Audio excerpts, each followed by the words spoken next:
So what is up, guys? You got your boy Jet Stingren here today, and today we are back with some reverse 1999 content for you guys here today.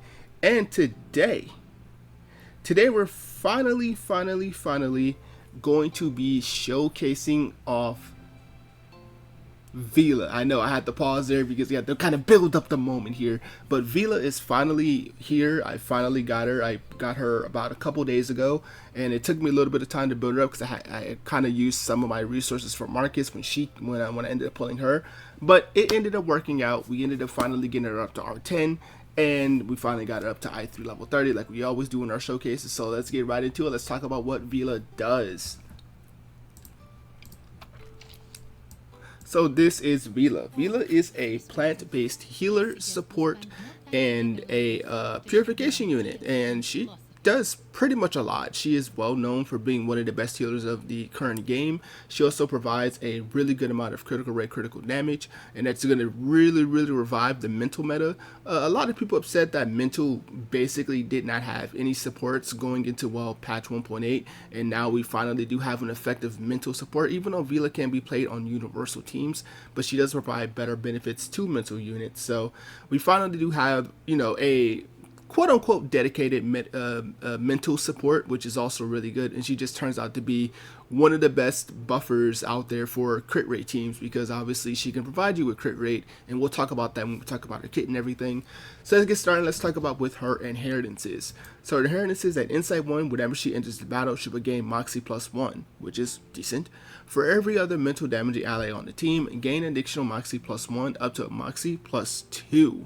So basically, if you put her next to a couple other mental damaging units, she would effectively gain +3 Moxie on max, which is decent because that gives her a quicker access into ultimate. So you only need maybe about 2 turns, unless you forcibly just go for a heal. But if you just buff first turn and then either buff again or heal after the next turn, or even just do one or the other depending on what you want to do, then you just get right into ultimate, which is very good. If in the, and I apologize for butchering the word, Rishlaka status, at the start of the round, gain 1 precast incantation of Song of Inspiration, gains Moxie +1 and Uric +1 to the target ally at no AP cost. So this is effectively a Urza ultimate without the AoE. It's just straight up Urza ultimate, which is really cool. It's really good because there's so much synergy with Song of Inspiration because it just acts as a Moxie battery, and this is over the course of 3 turns. So you can give a targeted ally up to 3 Moxie over the course of 3 turns, because she will always generate this precast card when she's in this unique status. If she's at P5, then it becomes 4 Moxie that you can generate, or up to 4 Eureka. So there's too many good candidates to really say why this effect is solid, because anybody, especially your carry or even just like a sub DPS that needs to get off a good buff, appreciates the fact that Vila can self buff their Moxie and just boost it up a little bit to help them get to it a little bit quicker, or just provide better opportunity for certain effects to happen with Eureka. For example, if you pass it off to 37, that's a better chance for her to cast a follow-up. If you cast it off to Marcus, that's more chance for her to rank up more cards. So it's a very good effect, and it's very well tuned for basically every unit in the game. So there's really no negative downside to having Song of Inspiration being there. And the fact that it also takes no AP cost too, effectively giving you up to 5 actions because it doesn't count itself as an action, is pretty good. That's pretty good. So, Insight 2, damage by the 8 when caster enters the battle. Again, very fine. That helps her be more sustainable. Again, that's absolutely fine. Insight 3, at the end of the round, if actively having to not cast the incantation for the round, recovers own based on 50% attack of all HP for all allies. If she's in her special unique status, then she will cast another heal based off of 60% of her own HP for all allies. So this is the main way that Vila does get to AoE heal. One of the things that a lot of people do talk about is that Vila does not have a AoE heal, compared to someone like Two Fairy and stuff like that. But the thing is, since Vila's directly she's like a medium tier like type of unit where it comes to activeness. There is going to be opportunities where you obviously want to keep buffing, you're going to want to heal, so but there's going to be opportunities where you won't be able to, or you're going to force giving up actions with Vila because you're going to want her to be able to heal. When she's in her special unique status is a double heal, which is actually very good, but if she's in her unique status, her single target heal splashes off and heals other people too. So it's not directly like you have to give up actions to allow the heal to be AoE or anything. So it's ultimately just how what happens in the fight and stuff like that. So there's some times where it's absolutely valid to allow the heal to happen because you already have everything you need set up and you don't necessarily have to do anything with her, but there's that. But again, overall, her insights are fantastic overall, so there's that. Next up is her skill. So this is her main buffing skill. It is called Beating Heart, which of course gets powered up further if you have it at 2-star, but we'll talk about the 1-star and head into the 2-star in just a moment. It is a 1-target buff that grants Song of Generosity to the target for 2 rounds. If you use it at 2 stars or above, she will grant up to 2 stacks of Power Burst, which is 25% damage bonus, which is nice. If she's in the unique status, it changes to Song of Generosity. It changes Song of Generosity to Song of Passion, and you can only have this effect on one ally at once. So if you try to buff it with someone else, then the pre-existing one will be removed from that ally and put onto the new ally, so to speak. So you can't, try to cheat the system and anything like that. And Song of Generosity does the following. It gives you critical rate 20%, critical damage was 20%. This is of course ring true for all characters in the game, but if your character is a mental character, then it becomes crit rate plus 10%, crit rate plus 20% as an additional bonus, giving your mental units 30% crit rate and 40% critical damage, which is very, very, very good. 40% critical damage is fantastic. I believe Urza's the only other unit that can give the same amount of a boost, but he does not give crit rate, which is aha. So there is that. Next up is her heal. It is a 1-target heal that recovers the target based on up to 250% of her own attack to all ally and grants 1 stack of sturdiness. If she's in the unique status, then additionally heals the target for up to 180% of her own attack stat, up to the lowest targeted HP ally twice. So again, this pretty much turns, when she's in her unique status, it pretty much turns her heal from just a single target heal to a pretty much like a Yensei heal, where she would heal your main targeted ally, then heal the lowest targeted ally twice, or the lowest 2 targeted allies twice in certain cases, depending on who has the lower HP at the time of the heal. So it's a really good way to kind of almost give her an AoE heal, essentially, when she's in her unique status with the heal. So that's absolutely fine. And again, it providing sturdiness to the target is a really good way to prevent them from being constantly nuked. There's definitely a lot of times where I've used units to heal and then they get right back into a low situation. So having that opportunity just at least sponge a hit is at least definitely something that's worth. So again, very good skill there. Now let's talk about her ultimate. So her ultimate is a mass buff that dispels all status down, negative statuses, and control statuses from allies, and then she gains her unique status for 3 rounds, and then changes the allies' existing Song of Generation to Song of Passion, and she cannot gain ultimate when she's in her unique status. So this is pretty much what activates her Song of Passion, and it allows her passive healing effect to kick in, and of course it allows her to generate the precast of Song of Inspiration. So this is what you want to ideally be pushing yourself to get as much as you can, because that's really what's going to make her songs a lot stronger. I didn't really talk about this with her buff, but when she's in Song of Passion, you get up to 200% damage bonus added to your attacks to the casted ally that has a Song of Passion. So that's actually absolutely insane, because that's why you really want to be in the ultimate, because you really want to get this extra additional bonus, because it really does pop off on some of the skills. Like you got to see it at certain points. It's absolutely kind of insane. So there is that. But overall, it's just a really good gateway to get into her really strong skills. And yeah.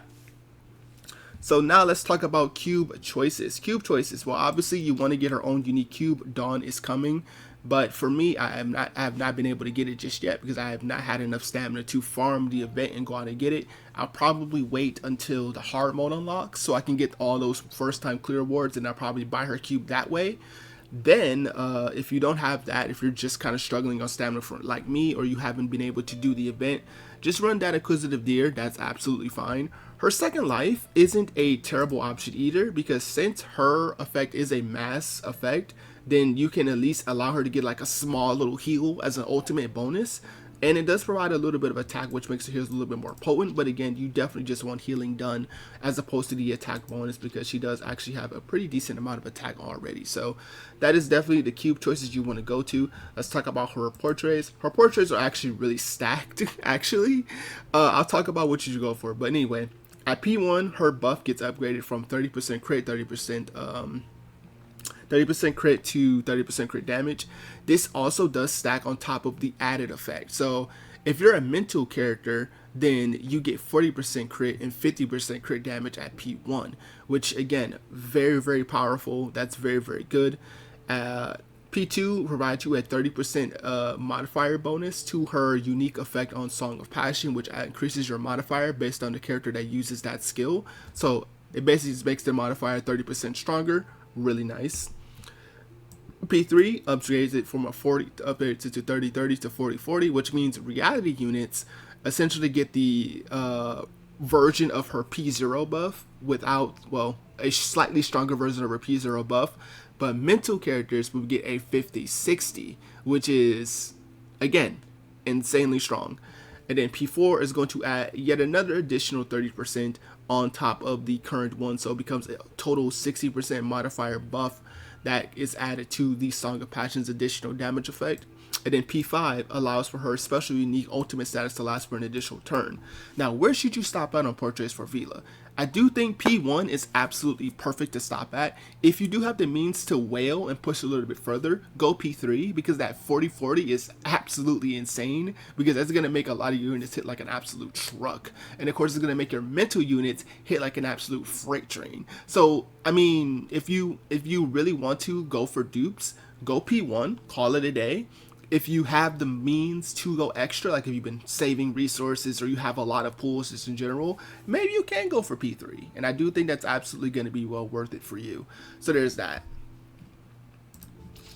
And then let's talk about the Resonance build. This is our Resonance build. It's pretty much a sustain build with good healing. So this is what this build is all about. It's just good sustain, good heal, and yeah.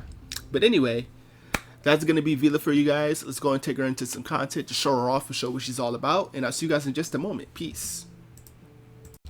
Alright, this will be the team that we're going to be using her today. We're going to be using her with this team right here. And this is pretty much the skeleton team of what I like to use Vila with. It's pretty much these 3 supports. Sometimes I might take 6 out depending on what I feel. But I'm going to be using her with Marcus. I did say in my Marcus showcase, if you haven't checked it out, please go check it out. I did say I will be running her with the crit build, because as you can see, I am running her with the crit build. I did talk about why the crit build is relevant with Vila in that video. So this is going to be the main build for that, but we're going to be running her, of course, showing what she can do, and let's get right into it.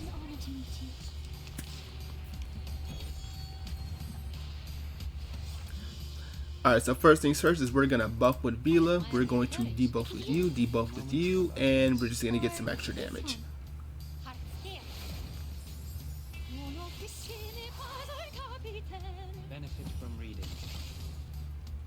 Ooh, blind and miss aim, nice.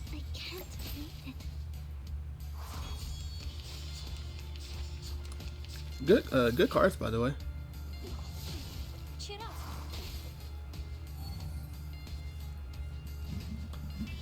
Alright, we're going to buff with 6. We're going to do this just so we can kind of get Isolde's ultimate a little bit quicker.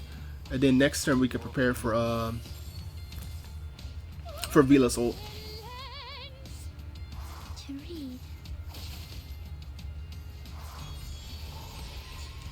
As you can see, there's that passive heal going in. I won't Marcus ult just yet. I kind of want to get what's the name active, so let's rebuff with you. Let's debuff with you. Let's do this, and let's just get off some extra damage.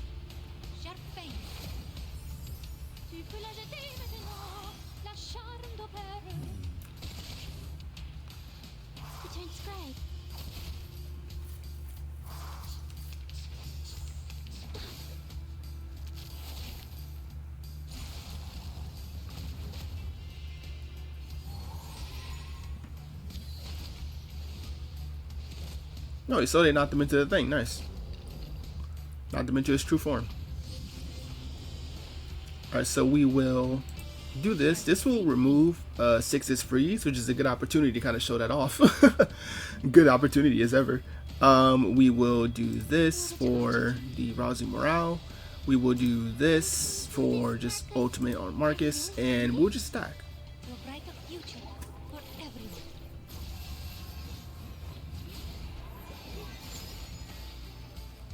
I'm just gonna go into her little special animation, which looks so adorable, dude. She's just floating. She's just floating. Now it's easier to understand.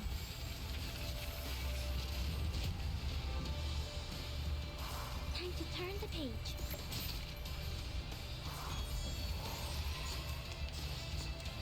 Oh, nice. We got a 2-star buff. We didn't generate any Marcus cards. I mean, she'll self-generate one because of the ultimate, but yep.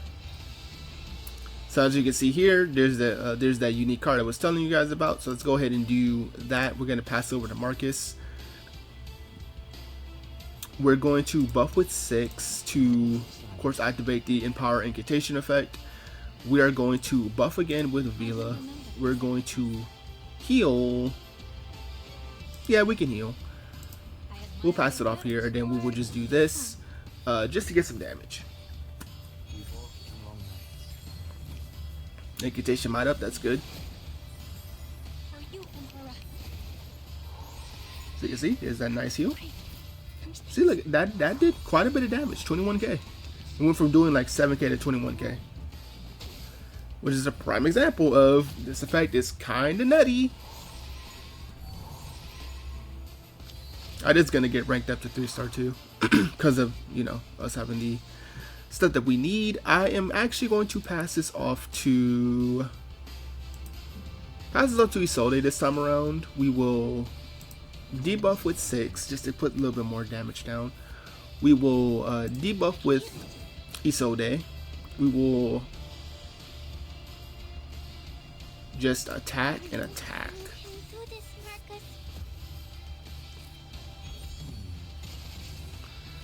To get those debuffs down. See? 29k. See? She's hitting numbers, man. She's hitting numbers now because of that buff. That buff is... it's insane. It's actually kind of insane. As you see, we did double heal because we didn't actively cast an incantation as we did before.